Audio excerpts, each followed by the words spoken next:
What's going on, friends? We are in the F-16 Viper. We've got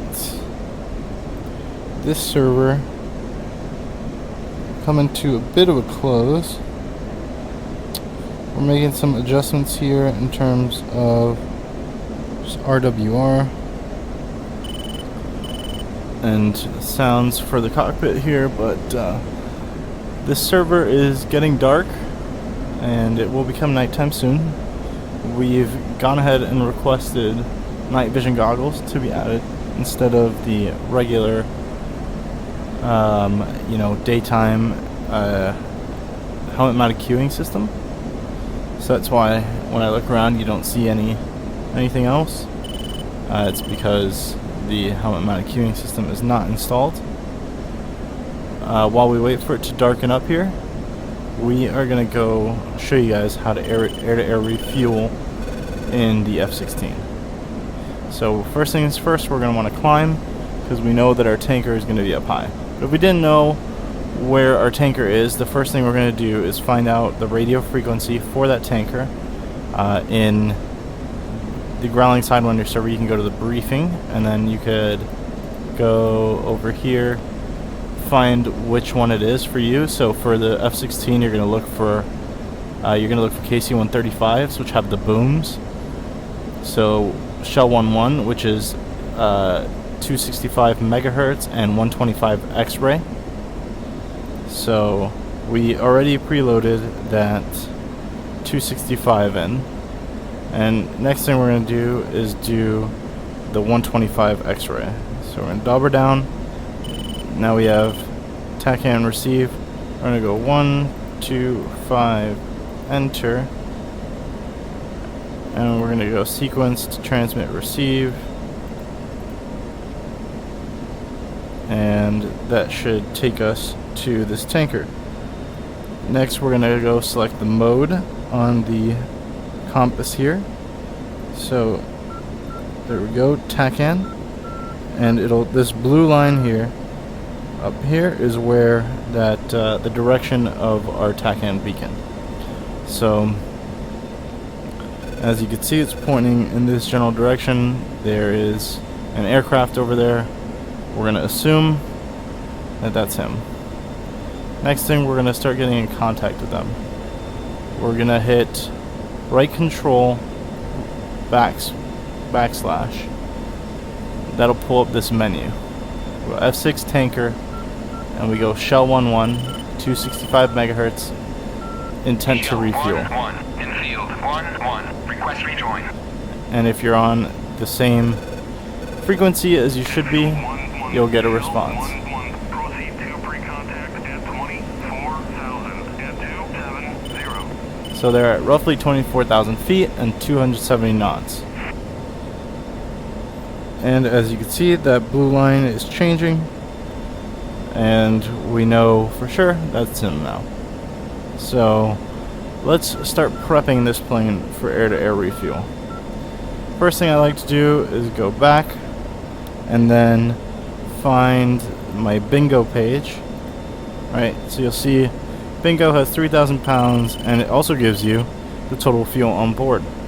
Now, a good way to do air-to-air refueling so you don't have to continue looking down, you can actually come over here on the F-16, and this little knob right here, this switch, if you flip it up twice, it'll show the DED data on your HUD.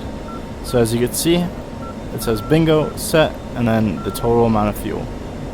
So we've got the total amount of fuel listed right there. That way we don't really have to take our eyes off.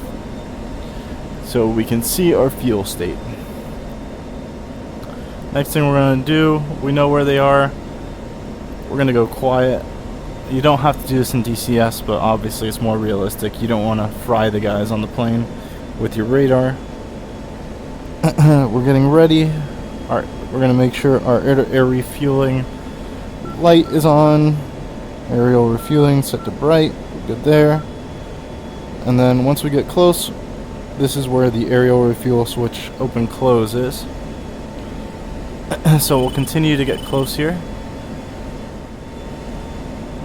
F-16 is a little tricky when it comes to air-to-air refueling. It's not as easy as something like the Hornet, which has the bucket that you just the probe and the bucket method, where you kind of just put the probe into this bucket and kind of maintain tension on the bucket. It takes a lot more practice in the F-16, I think, and it is a little harder in DCS than in real life, I've heard, just because in DCS you can't really feel the aircraft's inputs all too well, right? You don't know, the acceleration doesn't, you're not getting that, G-force from accelerating and decelerating like you would in real life. Okay, well, we found our tanker. That's them right up there. We'll slowly close in on him. He is about 4 miles off our nose, so we've still got quite a bit of space. We'll stay in mill power for now. Also, if you really want to at this point, you can also... Oh, whoops.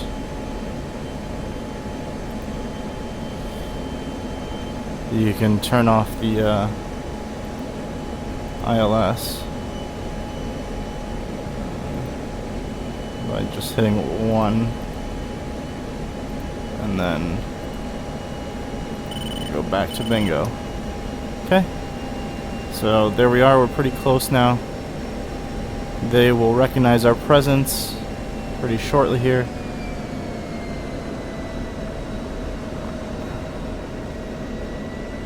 Making sure our trim is good. There you go, the lights are on. They know we're back here. Now we can go ahead and open the air refuel door. We'll coast in here. So he's a little quicker than 270. Probably around 275, 280. So that gives us a good reference on where we need to be in terms of our speed. Oh, he's starting his bank here, so we'll match.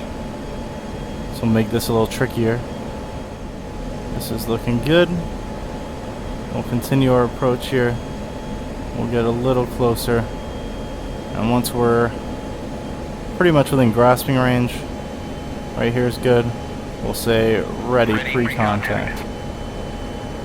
Clear contact. They'll clear us. We'll come in off to the side here, just below the boom.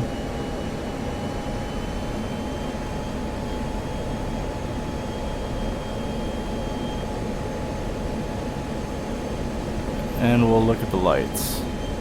So now we know we're a little low, we're a little far back. That's what we want. Now we can start to come up a bit.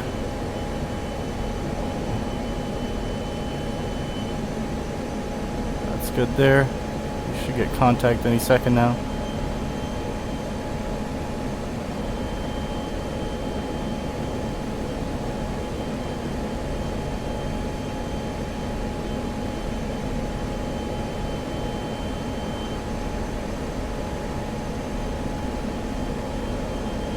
Contact.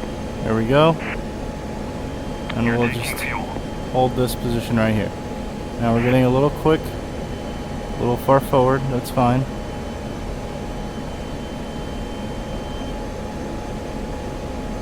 We want to make the boom operator's job as easy as possible.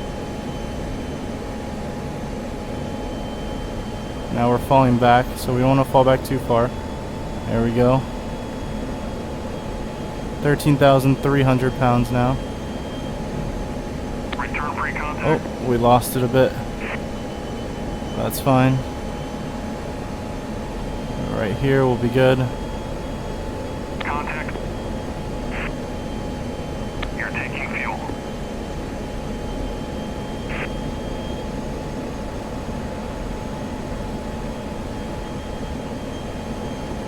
Transfer complete. Okay. There we go, we're done. And we'll just peel off below and to the right.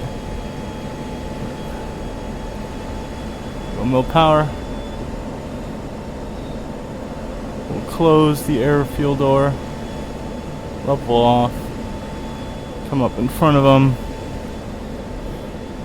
close, turn this back on, and we'll give them a flare as a thank you.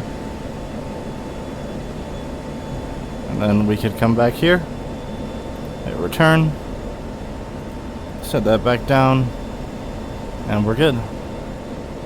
We can get on with our mission.